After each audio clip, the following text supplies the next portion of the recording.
உள்ளாட்சி தேர்தலில் 9 மாவட்ட ஊராட்சிகளையும் திமுகவை கைப்பற்றி பிரம்மாண்ட வெற்றி படைக்கிறது. மொத்தமுள்ள 140 மாவட்ட கவுன்சிலர்களில் இதுவரை அறிவிக்கப்பட்ட முடிவுகளில் திமுக 116 இடங்களில் வெற்றி பெற்றுள்ளது. அதிமுக 4 இடங்களை கைப்பற்றியிருக்கிறது. 1380 ஒன்றிய கவுன்சிலர்களில் திமுக 340 இடங்களில் வெற்றி வாகை சூடியுள்ளது. இதர கட்சிகள் 33 இடங்களில் வெற்றி பெற்றுள்ளன. ஊரக உள்ளாட்சி தேர்தல் வாக்கு எண்ணிக்கை நிலவரத்தை பொறுத்தவரை பிரதான எதிர்க்கட்சியான அதிமுக படுதோல்வியை சந்திக்கும் நிலை உருவாகியிருக்கிறது. எடப்பாடி பழனிசாமி, ஓ பன்னீர்செல்வம் உள்ளிட்ட தலைவர்களின் பரப்புரை எடுபடாததால் அதிமுக தொண்டர்கள் அதிர்ச்சி அடைந்துள்ளனர். ஊரக உள்ளாட்சி தேர்தலில் தனித்து களமிறங்கிய பாமக 9 ஒன்றிய கவுன்சிலர் இடங்களை கைப்பற்றுவது உறுதியாகியிருக்கிறது. ராணிப்பேட்டை மாவட்டம் நெமிலியில் 3 ஒன்றிய வார்டுகளில் பாமக வேட்பாளர்கள் முன்னிலை வகித்து வருகின்றனர். நீலகிரி மாவட்டம் கோத்தகிரி ஒன்றியத்திற்குட்பட்ட நடுபட்டி ஊராட்சியின் 9வது வார்டு உறுப்பினர் பதவிக்கு நதியா என்பவர் தேர்வு செய்யப்பட்டுள்ளார். நதியாவும் அவரை எதிர்த்து போட்டியிட்ட திலகவதியும் தலா 110 வாக்குகள் பெற்று இருந்த நிலையில் செல்லாத வாக்குகளை மறு ஆய்வு செய்ததில் நதியாவுக்கு 2 வாக்குகள் கிடைத்தது. இதனால் 2 வாக்குகள் வித்தியாசத்தில் நதியா வெற்றி பெற்றதாக அறிவிக்கப்பட்டது. ஜோலார்பேட்டை ஊராட்சி ஒன்றிய தேர்தலில் திமுகவைச் சேர்ந்த உடன்பிறந்த சகோதரிகள் 2 வெற்றி வாகை சூடியுள்ளனர். மாலா என்பவர் காவேரிப்பட்டு ஊராட்சி மன்ற தலைவராக போட்டியிட்டு வெற்றி பெற்றுள்ளார். அவரது தங்கை உமா கண்ணுரங்கம் 382 வாக்குகள் வித்தியாசத்தில் வென்று ஒன்றிய கவுன்சிலராக தேர்வாகியிருக்கிறார். வெளிநாடு வாழ் தமிழர் நலனுக்கான புலன்பெயர் தமிழர் நல வாரியம் அமைத்துள்ள முதலமைச்சர் மு க ஸ்டாலினுக்கு பஹ்ரைன் நாட்டில் உள்ள அனைத்து தமிழ் அமைப்புகளும் நன்றி தெரிவித்துள்ளன. திமுக, மதிமுக மற்றும் பல்வேறு தமிழ் அமைப்புகளைச் சேர்ந்தவர்கள் பங்கேற்ற கூட்டத்தில் தமிழக முதல்வருக்கு நன்றி தெரிவித்து தீர்மானம் நிறைவேற்றப்பட்டது. அரசு மற்றும் அரசு உதவி பெறும் பள்ளிகளில் நடப்பாண்டில் 10, 11, 12ஆம் வகுப்பு மாணவர்களுக்கு காலாண்டு, அரையாண்டு தேர்வு இல்லை என்று பள்ளிக்கல்வித்துறை அமைச்சர் அன்பில் மகேஷ் பொய்யாமொழி அறிவித்துள்ளார். மார்ச், ஏப்ரல் மாதங்களில் நேரடியாக பொதுத் தேர்வு நடத்தப்படும் எனவும் அவர் தெரிவித்துள்ளார். பெங்களூரு பரப்பன அக்ரஹாரா மத்திய சிறைச்சாலையில் சிறைத்துறை அதிகாரிகளை கண்டித்து கைதிகள் உண்ணாவிரத போராட்டத்தில் ஈடுபட்டுள்ளனர். மருத்துவ சிகிச்சை உட்பட கைதிகளுக்கு உரிய அடிப்படை வசதிகள் இல்லை என அவர்கள் குற்றம் சாட்டியுள்ளனர். கடந்த 15 நாட்களில் 2 கைதிகள் உயிரிழந்ததாகவும் அவர்கள் கூறுகின்றனர். கோவை மாவட்டம் பெரியநாயக்கன்பாளையம் வட்டாரம் குருடம்பாளையம் ஊராட்சி 9வது வார்டு உறுப்பினர் பதவிக்கு போட்டியிட்டு பாஜக பிரமுகர் கார்த்திக்கு ஒரே ஒரு ஓட்டு மட்டுமே கிடைத்துள்ளது. அந்த ஒரு ஓட்டை செலுத்தியது யார் என்பதுதான் இப்போதைய கேள்வி. இந்த நிலையில் தேமுதிகவைச் சேர்ந்த ரவிக்குமாருக்கு 2 வாக்குகள் கிடைத்துள்ளன. இந்த வார்டில் திமுகவைச் சேர்ந்த அருள்ராஜ் வெற்றி பெற்றார். நீலகிரி மாவட்டத்தில் 4 பேரை அடித்துக் கொன்ற புலி முதுமலை புலிகள் காப்பகத்திற்கு உட்பட்ட ஓம்பேட்டா பகுதியில் கண்காணிப்பு கேமராவில் பதிவாகியிருக்கிறது. இதனையடுத்து முதுமலை பகுதி கிராமங்களில் பொதுமக்களுக்கு ஒலிபெருக்கி மூலம் எச்சரிக்கை விடுக்கப்பட்டது. வனத்துறையினர் கண்காணிப்பை தீவிரப்படுத்தியிருக்கின்றனர். புதுக்கோட்டையில் வசிக்கும் உளுந்தூர்பேட்டை வனத்தோட்ட கழக மண்டல மேலாளர் நேசமணி வீட்டில் 3 கோடி ரூபாய் மதிப்பிலான சொத்து ஆவணங்களை லஞ்ச ஒழிப்புத்துறை போலீசார் கைப்பற்றினர். முன்னதாக உளுந்தூர்பேட்டை வனத்தோட்ட கழக அலுவலகத்தில் நேற்று நடந்த சோதனையில் 35 லட்சம் ரூபாய் ரொக்கம் சிக்கியது. கடந்த ஆட்சியில் அனல் மின் நிலைய திட்டங்கள் மூலம் 4320 மெகாவாட் மின்சாரம் உற்பத்தி செய்யும் திறன் இருந்தும் 1800 மெகாவாட் மின்சாரம் மட்டுமே உற்பத்தி செய்யப்பட்டதாக மின்சாரத்துறை அமைச்சர் செந்தில் பாலாஜி தெரிவித்துள்ளார். கரூரில் செய்தியாளர்களிடம் பேசிய அவர், தனியாரிடமிருந்து மின்சாரம் கொள்முதல் செய்வதற்காகவே திட்டமிட்டு குறைவாக மின்சாரம் உற்பத்தி செய்துள்ளதாக அவர் குற்றம் சாட்டினார். நிலக்கரி தட்டுப்பாட்டால் எழுந்துள்ள மின் பற்றாக்குறையை சமாளிக்க ஒன்றிய அரசின் தொகுப்பில் உள்ள உபரி மின்சாரத்தை மாநில அரசுகள் பயன்படுத்திக் கொள்ளுமாறு எரிசக்தித்துறை அமைச்சகம் கேட்டுக் கொண்டுள்ளது. மாநிலங்களில் உபரி மின்சாரம் இருந்தால் உடனடியாக தகவல் தெரிவிக்க வேண்டும் என்றும் ஒன்றிய அரசு கேட்டுக் கொண்டுள்ளது. தூய்மை இந்தியா திட்டத்தின் ஒரு கட்டமாக டெல்லியில் ஹுமாயூன் கல்லறை சுற்று வட்டாரத்தில் சுத்தம் செய்யும் பணியில் ஒன்றிய அமைச்சர் அனுராக் தாக்கூர் ஈடுபட்டுள்ளார். நாட்டில் உள்ள 744 மாவட்டங்களில் அக்டோபர் 1ஆம் தேதியிலிருந்து 31ஆம் தேதி வரை தூய்மை இந்தியா திட்டத்தில் பிளாஸ்டிக் குப்பை அகற்றப்படுகிறது. திருப்பதி ஏழுமலையான் கோயிலில் புதிய தொழில்நுட்பத்துடன் கட்டப்பட்ட தினந்தோறும் 6 லட்சம் லட்டுகள் தயார் செய்யும் மையத்தை ஆந்திர முதல்வர் ஜெகன்மோகன் ரெட்டி திறந்து வைத்தார். இந்தியா சிமெண்ட்ஸ் தலைவர் என் சீனிவாசன் நன்கொடை அளித்த 12 கோடி ரூபாயில் 8541 அடி பரப்பளவில் 40 வெப்ப திரவ அடுப்புகள் அமைக்கப்பட்டுள்ளது. கோவை கரும்புக்கடை பகுதியில் தடை செய்யப்பட்ட குட்கா, பான் மசாலா உள்ளிட்ட போதைப் பொருட்களை சரக்கு வாகனத்தில் வைத்து கடத்தி வந்த ஓட்டுநரை போலீசார் கைது செய்தனர். அவரிடமிருந்து சுமார் 5 லட்சம் மதிப்புள்ள போதைப் பொருட்களையும் வாகனத்தையும் பறிமுதல் செய்த போலீசார் தப்பியோடிய மற்றொரு நபரை தேடி வருகின்றனர். சென்னை சேத்துப்பட்டில் உள்ள தனியார் நிறுவனத்தில் புகுந்த மர்ம நபர்கள் 72 லட்சம் ரூபாய் பணத்தை கொள்ளையடித்து சென்றனர். ஆஷிஷ் பன்சால் என்பவருக்கு சொந்தமான கடைகளில் தலைமை நிர்வாக அலுவலகம் சேத்துப்பட்டு வணிக வளாகத்தில் அமைந்துள்ளது. அங்கு வந்து மர்ம நபர்கள் பீரோ கதவை உடைத்து லாக்கரில் இருந்த பணத்தை திருடிச் சென்றனர். அரியலூர் நகராட்சிக்கு உட்பட்ட இருகுசுட்டை பகுதியைச் சேர்ந்த அருகே பாத்திமா நகரில் வீடுகளை சுற்றி தேங்கியிருக்கும் மழை நீரை உடனடியாக வெளியேற்றுமாறு தண்ணீரில் நின்றபடி பொதுமக்கள் ஆர்ப்பாட்டம் நடத்தினர். குட்டை நிரம்பி வெளியேறிய தண்ணீர் வீட்டில் முன்பக்கத்தில் தேங்கி இருப்பதால் தொற்று ஏற்படும் அபாயம் இருப்பதாக அவர்கள் குற்றம் சாட்டினர்.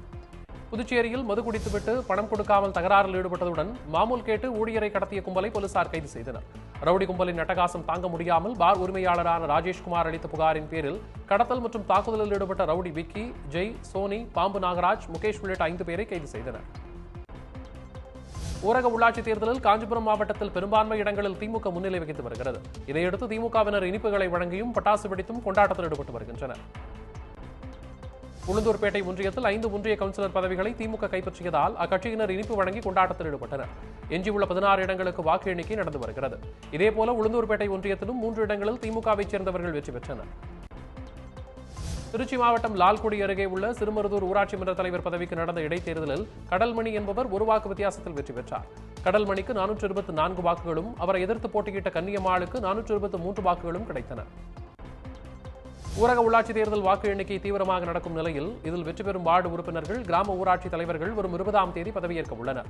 மாவட்ட ஊராட்சி மற்றும் ஊராட்சி ஒன்றிய தலைவர், துணைத் தலைவர் மற்றும் கிராம ஊராட்சி துணைத் தலைவர் ஆகியோரை தேர்ந்தெடுப்பதற்கான மறைமுக தேர்தல் வரும் 22ஆம் தேதி நடைபெற இருக்கிறது. கரூர் மாவட்ட கவுன்சிலர் பதவிக்கு நடைபெற்ற தேர்தலில் பதிவான வாக்குகள் எண்ணும் பணி தான்தோன்றிமலை ஊராட்சி ஒன்றிய அலுவலகத்தில் நடைபெற்று வருகிறது. அங்கு வாக்கு எண்ணும் அறையில் போடப்பட்ட மேஜையின் வரிசை எண் பட்டியல் மாற்றி வைக்கப்பட்டதால் அதிமுக மற்றும் திமுகவினரிடையே கூச்சல் குழப்பம் ஏற்பட்டது. மேலும் அதிகாரிகளிடம் அவர்கள் வாக்குவாதத்தில் ஈடுபட்டதால் பரபரப்பு உருவானது. சென்னை பெருங்குடி குப்பை கிடங்கை அகழ்ந்தெடுக்கும் பணி 3 ஆண்டுகளில் நிறைவடையும் என நகர்ப்புற நிர்வாகத்துறை அமைச்சர் KN நேரு தெரிவித்துள்ளார். பெருங்குடியில் செய்தியாளர்களிடம் பேசிய அவர், குப்பைகளை பிரித்தெடுத்து கிடங்கை சுத்தம் செய்யும் பணி 350 கோடி ரூபாய் செலவில் மேற்கொள்ளப்பட உள்ளதாகவும், சுகாதார சீர்கேட்டை தடுப்பதே முக்கிய பணி என்றும் அவர் தெரிவித்தார். அரியலூர் மாவட்டம் செந்துறை அருகே சேற்றில் சிக்கிய தனது குட்டியை நாய் ஒன்று போராடி மீட்ட வீடியோ வெளியாகியிருக்கிறது. வாழரக்குறிச்சி கிராமத்தில் கழிவுநீர் வடிகால் கட்ட தோண்டிய பள்ளம் மழையால் சேரும் சகதியுமாக இருந்தது. அந்த பள்ளத்தில் சிக்கி நடக்க முடியாமல் தவித்த தனது குட்டியை பார்த்த நாய் அதனை வாயால் கவ்வி அரவணைத்தது. புதுக்கோட்டை மாவட்டம் பொன்னமராவதி அருகே தேனி மலையில் மதுக்கடைகளை அகற்றம், ஜாதி ஒழிப்பு உள்ளிட்ட 5 கோரிக்கைகளை வலியுறுத்தி கல்லூரி மாணவர் ஒருவர் மலை உச்சியில் நின்று தர்ணா போராட்டத்தில் ஈடுபட்டார். சுமார் 3 மணி நேர போராட்டத்திற்கு பிறகு ஆம்புலன்ஸ் மூலம் பத்திரமாக மீட்கப்பட்டு பொன்னமராவதி அரசு மருத்துவமனையில் அனுமதிக்கப்பட்டார். சத்தியமங்கலம் அடுத்த சிவியார்பாளையம் கிராமத்தில் பூக்களை பறிக்கச் சென்றபோது அருந்து விழுந்து கிடந்த மின்கம்பியை மிதித்ததில் தந்தை, மகன் இருவரும் துடிதுடித்து உயிரிழந்தனர். தந்தை மீது கிடந்த கம்பியை பிளாஸ்டிக் பை கொண்டு மகன் கவின் பிரகாஷ் எடுக்க முயற்சித்த போது எதிர்பாராத விதமாக அவர் மீதும் மின்சாரம் பாய்ந்து பலியானார். திருவள்ளூர் அருகே தேவந்தவாக்கம் சுற்றுவட்டார பகுதிகளில் பேருந்து வசதிகள் இல்லாததால் மாணவர்கள் 5 கிலோமீட்டர் தூரம் வரை நடந்து செல்லும் அவல நிலை ஏற்பட்டுள்ளது. கர்ப்பிணி பெண்கள், முதியோர்கள் உள்ளிட்டோரும் பாதிக்கப்படுவதாக கிராம மக்கள் குற்றம் சாட்டினர். இதனால் மெய்யூர் வரை வரும் அரசு பேருந்தை தேடி வந்த தேவந்தவாக்கம் வரை நீட்டிக்க வேண்டும் என கோரிக்கை விடுத்துள்ளனர். செங்கல்பட்டு மாவட்டம் திருப்போரூர் ஒன்றியத்தில் பதிவான வாக்குகள் படூரில் உள்ள தனியார் பொறியியல் கல்லூரியில் எண்ணப்பட்டு வருகிறது. சுமார் 40 ஆசிரியர்கள் வாக்கு எண்ணும் பணியில் ஈடுபட்டு வரும் நிலையில் அவர்களுக்கு காலை 9 மணி வரை உணவு வழங்கவில்லை என கூறி போராட்டத்தில் ஈடுபட்டனர். அப்போது திடீரென 2 ஆசிரியர்கள் பசியில் மயங்கி விழுந்ததால் பரபரப்பு ஏற்பட்டது. திருப்பத்தூர் மாவட்டம் ஜோலையார்பேட்டை ஊராட்சி ஒன்றியத்திற்குட்பட்ட சந்திரபுரம் ஊராட்சி 6வது வார்டில் வாக்குச்சீட்டுக்கு பதிலாக பூத் ஸ்லிப்பையும் வாக்காளர் அடையாள அட்டையையும் வாக்குப்பெட்டிக்குள் போட்டுவிட்டு சென்ற வாக்காளர்களின் செயலால் பரபரப்பு ஏற்பட்டது. வாக்குச்சீட்டை கையோடு எடுத்து சென்ற அந்த வாக்காளர்களின் வாக்குகள் செல்லாதவையாக அறிவிக்கப்பட்டன. ராமநாதபுரம் மாவட்டத்தில் தபால் வாக்குப்பெட்டியின் சாவியை அதிகாரிகள் தொலைத்துவிட்டதால் சுத்தியல் கொண்டு வாக்குப்பெட்டி உடைக்கப்பட்டது. போகலூர் மாவட்ட கவுன்சிலர் தேர்தலில் பதிவான வாக்குப்பெட்டிகள் பரமக்குடி அரசு பெண்கள் மேல்நிலைப் பள்ளியில் வைக்கப்பட்டுள்ளது. சுத்தியல் மூலம் வாக்குப்பெட்டியின் பூட்டு உடைக்கப்பட்ட பிறகே வாக்குகள் எண்ணப்பட்டன. ஊரக உள்ளாட்சி தேர்தலில் குறைந்த வாக்குகள் வித்தியாசத்தில் வெற்றி பெற்றவர்களின் ஆதரவாளர்கள் உற்சாக கொண்டாட்டத்தில் ஈடுபட்டனர். கடலூர் மாவட்டம் மேல்புவனகிரி அருகே தில்லையநாகபுரம் ஊராட்சி மன்ற தலைவராக மகாபதி என்பவர் 2 வாக்கு வித்தியாசத்தில் வென்றார். சங்கரன் கோவில் சந்திரப்பட்டி பஞ்சாயத்து தலைவராக திமுகவை சேர்ந்தவர் 150 வாக்குகள் வித்தியாசத்தில் வெற்றி பெற்றார். திருப்பத்தூர் மாவட்டம் கெஜல் நாயக்கன்பட்டி ஊராட்சி ஒன்றியத்திற்குட்பட்ட 1வது வார்டில் வாக்களித்த 2 பேர் தங்களின் பூத் ஸ்லிப்பை வாக்குப்பெட்டியில் செலுத்திவிட்டு வாக்குச்சீட்டை கையோடு எடுத்து சென்றனர். வடிவேலுவின் காமெடி போன்று அரங்கேறிய இந்த சம்பவம் தேர்தல் அதிகாரிகளை அதிர்ச்சிக்குள்ளாக்கியுள்ளது. சிவகங்கை மாவட்டம் திருப்புவனம் வாரச்சந்தையில் மழை மற்றும் புரட்டாசி மாதம் என்பதால் கால்நடைகள் வரத்து குறைந்துள்ளது. வழக்கமாக 5000 ஆடுகள் வரை விற்பனையாகும் வாரச்சந்தைக்கு இந்த வாரம் 2000 ஆடுகளை விற்பனைக்கு வந்திருந்தன. விலையும் குறைந்ததால் விவசாயிகள் தங்கள் கால்நடைகளை திரும்ப கொண்டு செல்லும் நிலை ஏற்பட்டது. சென்னை திருவல்லிக்கேணி பகுதியில் பணம் வைத்து சூதாட்டத்தில் ஈடுபட்ட 11 பேரை கைது செய்த போலீசார் அவர்களிடமிருந்து 46,000 ரூபாய் பணத்தை பறிமுதல் செய்துள்ளனர். மவுண்ட் கேட் லாட்ஜில் அடிக்கடி சிலர் வந்து செல்வதாக போலீசாருக்கு கிடைத்த ரகசிய தகவலை அடுத்து ஆய்வு செய்த போலீசார் 2வது தளத்தில் உள்ள அறையில் சிலர் பணம் வைத்து சீட்டு கட்டுகளுடன் சூதாட்டத்தில் ஈடுபட்டது தெரிய வந்தது. சென்னை அசோக் நகர் பகுதியில் முதியவரின் கவனத்தை திசை திருப்பி 10,000 ரூபாயை அபகரித்து சென்றவர் கைது செய்யப்பட்டார். வங்கியிலிருந்து வெளியே வந்த கிருஷ்ணமூர்த்தி என்ற அவரை வீட்டில் இறக்கி விடுவதாக கூறி இருசக்கர வாகனத்தில் அழைத்து சென்று பணம் திருடப்பட்டது. புகாரின் பேரில் சிவகுமார் என்பவரை கைது செய்த போலீஸ் அவரிடமிருந்து பணம் இருசக்கர வாகனத்தை பறிமுதல் செய்தது. அரியலூர் மாவட்டம் ஆண்டிமடத்தில் மாநில அளவிலான ஆடவர் மற்றும் மகளிருக்கான இரட்டையர் இறகுப்பந்து போட்டி நடைபெற்றது. தமிழக இறகுப்பந்தாட்ட அமைப்பு மற்றும் தேவ் ஸ்போர்ட்ஸ் கிளப் இணைந்து நடத்திய இந்த போட்டியில் கோயம்புத்தூர், மன்னார்குடி, கடலூர், திருச்சி, தஞ்சை உள்ளிட்ட 15க்கும் மேற்பட்ட மாவட்டங்களிலிருந்து ஆடவர் மற்றும் மகளிர் கலந்து கொண்டனர். குமரி மாவட்டம் 5 கிராமம் அருகே டேங்கர் லாரியில் டீசலை கடத்தி வந்து அதில் கலப்படம் செய்து திருட்டுத்தனமாக விற்பனை செய்த முருகன், சங்கரன் ஆகியோர் கைது செய்யப்பட்டுள்ளனர். விசாரணையில் தூத்துக்குடி மாவட்டத்தில் உள்ள தனியார் பெட்ரோ கெமிக்கல் நிறுவனத்தைச் சேர்ந்து டேங்கர் லாரியில் பில் இல்லாமல் டீசல் கொண்டு வந்து அதனை கலப்படம் செய்து விற்றது தெரியவந்தது. நாம் தமிழர் கட்சியை தடை செய்ய கோரி மாநில தேர்தல் ஆணையத்தில் காங்கிரஸ் சார்பில் புகார் அளிக்கப்பட்டுள்ளது. தமிழ்நாட்டின் அமைதிக்கு பங்கம் விளைவிக்கும் அந்த கட்சியை கட்சிகளின் பட்டியலிலிருந்து நீக்க வேண்டும் எனவும் அந்த மனுவில் காங்கிரஸ் வலியுறுத்தியுள்ளது. ஒன்றிய அமைச்சரின் மகன் ஆஷிஷ் மிஸ்ராவின் 3 நாட்கள் போலீஸ் காவல் சிவப்பு கம்பள ரிமாண்ட் என்று பாரதிய கிசான் சங்கம் விமர்சித்துள்ளது. உத்தரப்பிரதேசத்தில் வாகனம் ஏற்றி விவசாயிகள் கொல்லப்பட்டதில் அமைச்சர் அஜய் மிஸ்ரா நீக்கப்படும் வரை நீதி கிடைக்காது என்று பாரதிய கிசான் சங்கம் தெரிவித்துள்ளது. T20 உலகக்கோப்பை கிரிக்கெட் போட்டியில் இந்திய அணியின் வழிகாட்டியாக இருக்க முன்னாள் கேப்டன் MS தோனி எந்த ஊதியமும் பெறவில்லை என்று இந்திய கிரிக்கெட் வாரிய செயலாளர் ஜெய் ஷா கூறியுள்ளார். உலகக்கோப்பை போட்டிகள் வரும் 17ஆம் தேதி ஐக்கிய அரபு எமிரேட்ஸில் தொடங்குகிறது. மேட்டுப்பாளையம் உதகை மலை ரயில் சேவை நாளை ரத்து செய்யப்படுவதாக ரயில்வே நிர்வாகம் அறிவித்துள்ளது. ரயில் மற்றும் தண்டவாளங்களின் பராமரிப்பு பணி நடைபெற உள்ளதால் நாளை ஒரு நாள் மட்டும் ரயில் சேவை இருக்காது என தெரிவிக்கப்பட்டுள்ளது. பெங்களூருவில் தொடர்ந்து பெய்து வரும் கனமழையால் கெம்பகவுடா சர்வதேச விமான நிலையத்திற்குள் மழைநீர் புகுந்தது. இதனால் விமான பயணிகள் வெளியேற முடியாமலும் உள்ளே செல்ல முடியாமலும் தவித்தனர். அப்பகுதியில் போக்குவரத்தும் துண்டிக்கப்பட்டது. இதனால் விமானத்தை பிடிக்க டிராக்டர் மூலம் செல்லும் நிலைக்கு பயணிகள் ஆளாகினர்.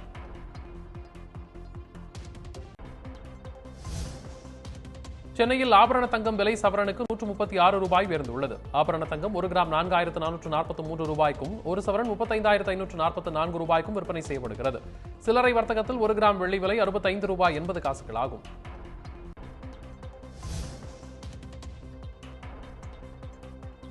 அந்தமான் மற்றும் அதனை ஒட்டியுள்ள மத்திய கிழக்கு வங்கக்கடல் பகுதியில் நாளை குறைந்த காற்றழுத்த தாழ்வு பகுதி உருவாக வாய்ப்பிருப்பதாக சென்னை வானிலை ஆய்வு மையம் கூறியுள்ளது. சேலம், கள்ளக்குறிச்சி, விழுப்புரம், அரியலூர், பெரம்பலூர் உள்ளிட்ட 14 மாவட்டங்களில் இடி மின்னலுடன் கூடிய கனமழை பெய்யக்கூடும் என்றும் கணிக்கப்பட்டிருக்கிறது. ஒகேனக்கல் சுற்றுலா தலங்களை சுற்றுலாத்துறை அமைச்சர் மதிவேந்தன் இன்று நேரில் பார்வையிட்டு ஆய்வு மேற்கொண்டார். மீன் விற்பனை செய்யும் கூடம், சமையல் செய்யும் கூடம், இளைஞர்கள் விடுதி, சிறுவர் பூங்கா, முதலை பண்ணை, அரசு மீன் பண்ணை, பரிசல் துறை உள்ளிட்டவற்றை ஆய்வு செய்த அவர் விவரங்களை அதிகாரிகளிடம் கேட்டறிந்தார். வேளாண் சட்டங்களை ரத்து செய்ய வலியுறுத்தி திருச்சியில் தேசிய தென்னிந்திய நதிகள் இணைப்பு சங்க தலைவர் ஐயாக்கண்ணு தலைமையில் விவசாயிகள் தொடர் உண்ணாவிரத போராட்டத்தில் ஈடுபட்டுள்ளனர். 15க்கும் மேற்பட்ட விவசாயிகள் இன்று முதல் 46 நாட்களுக்கு தொடர் உண்ணாவிரதம் இருக்கப்போவதாக கூறியுள்ளனர். சென்னை வில்லிவாக்கத்தில் மாநகராட்சி பூங்காவில் உள்ள பழுதடைந்த நீர்த்தேக்க தொட்டியை அகற்றும் போது சுற்றுச்சுவர் இடிந்து விழுந்து விபத்து ஏற்பட்டது. 10 அடி நீளத்தில் விழுந்த இந்த சுவரால் அங்கு நிறுத்தி வைக்கப்பட்டிருந்த ஒரு கார் மற்றும் 5 இருசக்கர வாகனங்கள் சேதமடைந்தன. இதுகுறித்து போலீசார் விசாரணை மேற்கொண்டு வருகின்றனர். சன் பிக்சர்ஸ் தயாரிப்பில் ரஜினிகாந்த் நடிப்பில் உருவாகும் அண்ணாத்த படத்தின் முன்னோட்டம் வரும் 14ஆம் தேதி மாலை 6 மணிக்கு வெளியாகிறது. சிவா இயக்கியிருக்கும் இப்படத்தில் நயன்தாரா, குஷ்பு, மீனா, கீர்த்தி சுரேஷ், சூரி உள்ளிட்ட பலர் நடிக்கின்றனர். படத்திற்கு டி இமான் இசையமைக்கிறார். டாக்டர் படத்தை தொடர்ந்து இயக்குநர் நெல்சன் மீண்டும் சிவகார்த்திகேயனுடன் கூட்டணி அமைக்க உள்ளதாக கூறப்படுகிறது. இப்படத்தை லைகா நிறுவனம் தயாரிக்க உள்ளதாகவும் இது தொடர்பாக பேச்சுவார்த்தை நடைபெற்று வருவதாகவும் தெரிகிறது. அண்மையில் சிவகார்த்திகேயன் நெல்சன் கூட்டணியில் வெளியான டாக்டர் திரைப்படம் ரசிகர்களிடையே வரவேற்பை பெற்று வருகிறது. புதிய படத்தில் பணிபுரிந்து வரும் இயக்குநர் ராம் மற்றும் நடிகர் நிவின் பாலி தங்களது பிறந்த நாளை ஒரே நாளில் கொண்டாடி இருக்கின்றனர். இயக்குநர் ராம் இயக்கத்தில் மீண்டும் நேரடி தமிழ் படம் ஒன்றில் நடித்து வருகிறார் நிவின் பாலி. இதில் நிவின் பாலிக்கு ஜோடியாக அஞ்சலி நடிக்கிறார். இப்படத்தின் படப்பிடிப்பு தற்போது ராமேஸ்வரம் அருகில் உள்ள தனுஷ்கோடியில் விறுவிறுப்பாக நடைபெற்று வருகிறது.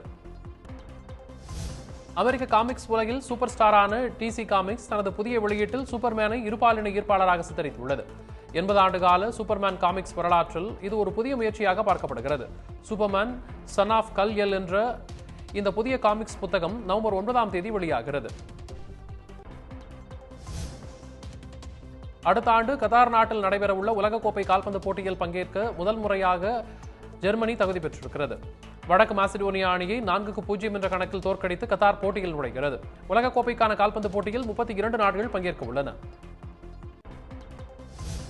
டெல்லியில் காற்று மாசு கடந்த 4 நாட்களாக அதிகரித்து வருவதால் மாசை குறைக்க பொதுமக்கள் ஒத்துழைக்க வேண்டும் என்று மாநில முதலமைச்சர் அரவிந்த் கெஜ்ரிவால் கேட்டுக் கொண்டுள்ளார்.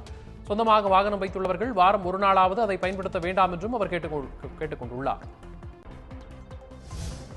ஒவ்வொரு குடிமகனும் மனித உரிமைகளை காப்பது மட்டுமின்றி தங்கள் கடமைகளையும் முறையாக நிறைவேற்ற வேண்டும் என பிரதமர் மோடி அறிவுறுத்தியுள்ளார்.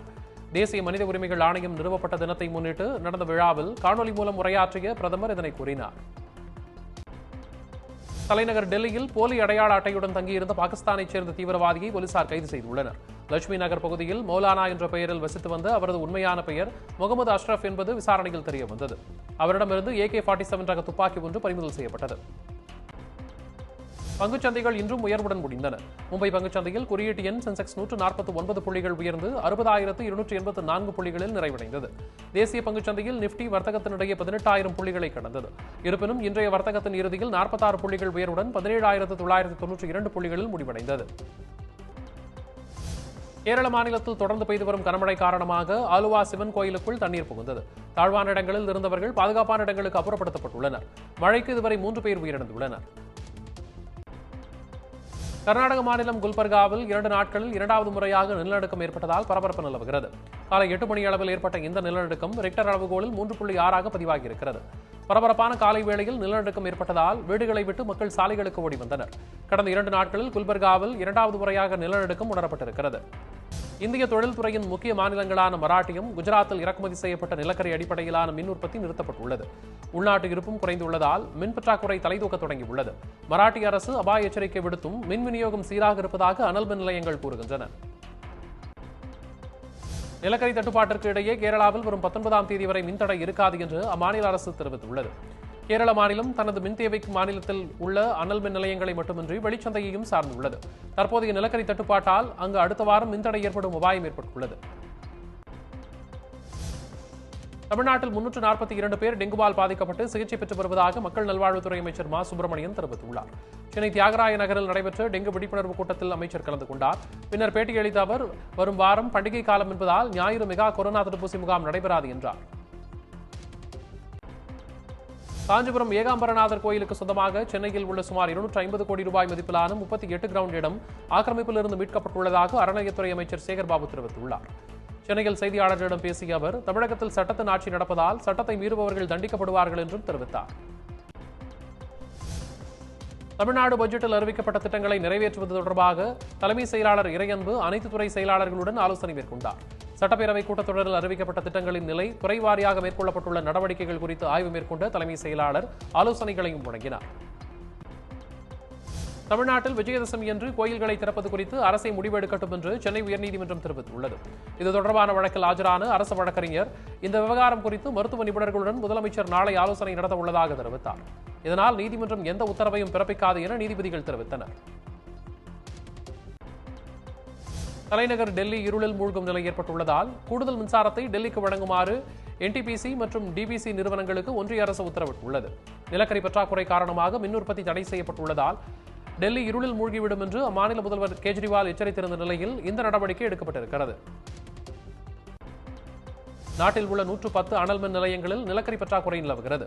மொத்தமுள்ள 135இல் 26 இடங்களில் ஒரு நாளுக்கு தேவையான நிலக்கரியை இருப்பு உள்ளதாக ஒன்றிய மின்சார ஆணையம் கூறியுள்ளது. இந்த நிலையில் நீடிக்கும் நிலக்கரி பற்றாக்குறை குறித்து பிரதமர் அலுவலகம் இன்று அவசர ஆலோசனைக்கு அழைப்பு விடுத்துள்ளது. இந்தியாவில் 224 நாட்களுக்கு பிறகு கொரோனா பாதிப்பு 14,313 குறைந்திருக்கிறது. இதில் கேரள மாநிலத்தில் ஏற்பட்டுள்ள பாதிப்புகள் மட்டும் 6,996 ஆகும். கொரோனா தினசரி உயிரிழப்பும் 181 குறைந்துள்ளது. நேற்று மட்டும் 26,579 பேர் கொரோனா பாதிப்பிலிருந்து குணமடைந்து வீடு திரும்பியுள்ளனர். பிரபல திரைப்பட நடிகர் நெடுமுடி வேணுவின் உடலுக்கு கேரள முதலமைச்சர் பினராயி விஜயன் நேரில் அஞ்சலி செலுத்தினார். மோகன்லால் உள்ளிட்ட நடிகர்களும் மறைந்த நடிகருக்கு இறுதி மரியாதை செய்தனர். இதைத் தொடர்ந்து முழு அரசு மரியாதைகளுடன் நெடுமுடி வேணுவின் உடல் திருவனந்தபுரத்தில் உள்ள மின் மயானத்தில் தகனம் செய்யப்பட்டது. 2 முதல் 18 வயது உடையவர்களுக்கு அவசர பயன்பாட்டுக்கு கோவாக்சின் தடுப்பூசியை பயன்படுத்த ஒன்றிய அரசின் நிபுணர் குழு அனுமதி வழங்கியிருக்கிறது. ஹைதராபாத்தில் உள்ள பயோடெக் நிறுவனம் தயாரிக்கும் இந்த ஊசியை 18 வயதுக்கு உட்பட்டோருக்கு 2 மற்றும் 3 கட்ட சோதனைகள் நடைபெற்றுள்ளன. குஜராத் மாநிலம் முந்த்ரா துறைமுகத்தில் 21,000 கோடி ரூபாய் மதிப்பிலான போதைப் பொருட்கள் பறிமுதல் செய்யப்பட்ட விவகாரத்தில் தேசிய புலனாய்வு முகமை டெல்லியில் 5 இடங்களில் அதிரடி சோதனை நடத்தியுள்ளது. இப்பிரச்சனையில் சென்னையில் வசித்த தம்பதி ஏற்கனவே கைதான நிலையில் அவரது வீட்டிலும் அண்மையில் NIA சோதனை மேற்கொண்டது. சேலம் மாவட்டம் ஏற்காட்டில் பெய்த தொடர் கனமழையால் பிரதான மலைப்பாதையில் மண் சரிவு ஏற்பட்டுள்ளது. இதனால் ஏற்காடு மலைப்பாதையில் 2 நாட்களுக்கு போக்குவரத்திற்கு தடை விதிக்கப்படுவதாக மாவட்ட ஆட்சியர் கார்மேகம் உத்தரவிட்டுள்ளார். மலைப்பாதையை சீரமைக்கும் பணிகள் முடுக்கிவிடப்பட்டுள்ளன. நடப்பாண்டில் கரும்பு அரவையை தொடங்க வலியுறுத்தி தமிழ்நாடு கரும்பு விவசாயிகள் சங்கத்தினர் கைகளில் கரும்புகளை ஏந்தியவாறு மதுரை மாவட்ட ஆட்சியர் அலுவலகம் முன்பு போராட்டத்தில் ஈடுபட்டனர். 2 ஆண்டுகளாக மூடப்பட்டுள்ள அலங்காநல்லூர் தேசிய கூட்டுறவு சர்க்கரை ஆலையில் அரவையை துவக்க வேண்டும் என்றும் அவர்கள் கோரிக்கை விடுத்தனர். கோவை மாவட்டம் மேட்டுப்பாளையம் அருகே உள்ள பில்லூர் அணை நிரம்பியதால் 1000 கனஅடி உபரிநீர் பவானி ஆற்றில் திறந்துவிடப்பட்டுள்ளது. இதையடுத்து பவானி ஆற்றின் கரையோர பகுதிகளான நெல்லித்துறை, ஓடந்துறை மற்றும் சிறுமுகை, லிங்காபுரம் கிராமங்களைச் சேர்ந்த மக்கள் பாதுகாப்புடன் இருக்குமாறு அறிவுறுத்தப்பட்டுள்ளது. திருச்சி மாவட்டம் வையம்பட்டியில் ஒன்றிய கவுன்சிலர் இடைத்தேர்தல் வாக்கு எண்ணிக்கையில் செல்லாத வாக்குகள் தொடர்பாக திமுக, அதிமுக முகவர்களிடையே வாக்குவாதம் ஏற்பட்டது. இதனை அறிந்து வாக்கு எண்ணும் மையத்திற்கு வெளியே இருதரப்பினரும் ஆர்ப்பாட்டத்தில் ஈடுபட்டனர். போலீசார் தலையிட்டு அவர்களை கலைந்து போக செய்தனர். கோவை மாவட்டத்தில் பாஜக வேட்பாளர் 1 வாக்கு மட்டுமே வாங்கியது ட்விட்டரில் ஒத்த ஓட்டு பாஜக என இந்திய அளவில் ட்ரெண்டாகி வருகிறது. இது தொடர்பாக உருவாக்கப்பட்ட மீம்ஸ்கள் சமூக வலைதளங்களில் வேகமாக பரவி வருகின்றன. அதற்கு பாஜகவினரும் பதிலடி கொடுத்து வருகின்றனர். வரும் 16ஆம் தேதி காங்கிரஸ் செயற்குழு கூட உள்ள நிலையில் கட்சித் தலைவராக ராகுல் காந்தியை தேர்வு செய்ய வேண்டும் என்ற கோரிக்கை வலுத்து வருகிறது. கட்சித் தொண்டர்கள் ராகுல் தலைவராவதையே விரும்புகிறார்கள் என்று கர்நாடக மாநில காங்கிரஸ் தலைவர் DK சிவகுமாரும் முன்னாள் முதல்வர் சித்தராமையாவும் கூறியுள்ளனர். லக்கிம்பூர் கெரி வன்முறையில் கொலை செய்யப்பட்ட விவசாயிகளுக்கு இரங்கல் தெரிவிக்கும் கூட்டத்தில் காங்கிரஸ் பொதுச் செயலாளர் பிரியங்கா காந்தி கலந்து கொண்டார். இதனிடையே அந்த இரங்கல் கூட்டத்தில் பங்கேற்ற விவசாயிகளுடனும் பிரியங்கா காந்தி கலந்துரையாடினார். லக்கிம்பூரில் விவசாயிகள் காரியேற்றி கொல்லப்பட்ட விவகாரத்தில் குடியரசுத் தலைவர் ராம்நாத் கோவிந்தை ராகுல் காந்தி தலைமையிலான காங்கிரஸ் தலைவர்கள் குழு நாளை சந்திக்கிறது. சம்பந்தப்பட்டவர்கள் மீது உரிய நடவடிக்கை மற்றும் சம்பவத்துக்கு காரணமான ஒன்றிய அமைச்சர் அஜய் மிஸ்ராவை உடனடியாக டிஸ்மிஸ் செய்ய வேண்டும் என்பதே காங்கிரஸ் கட்சியின் கோரிக்கை. தமிழ்நாடு வேளாண் பட்ஜெட்டில் அறிவிக்கப்பட்டவாறு உளுந்து மற்றும் பச்சை பயிறு நேரடி கொள்முதல் 90 நாட்களுக்கு நடைபெறும் என அரசு அறிவித்துள்ளது. 1 கிலோ உளுந்திற்கு 63 ரூபாயும் 1 கிலோ பச்சை பயிருக்கு 72 ரூபாய் 75 காசுகளும் குறைந்தபட்ச ஆதார விலையாக நிர்ணயிக்கப்பட்டுள்ளது. ஈரப்பதம் 12% எனவும் அறிவிக்கப்பட்டுள்ளது.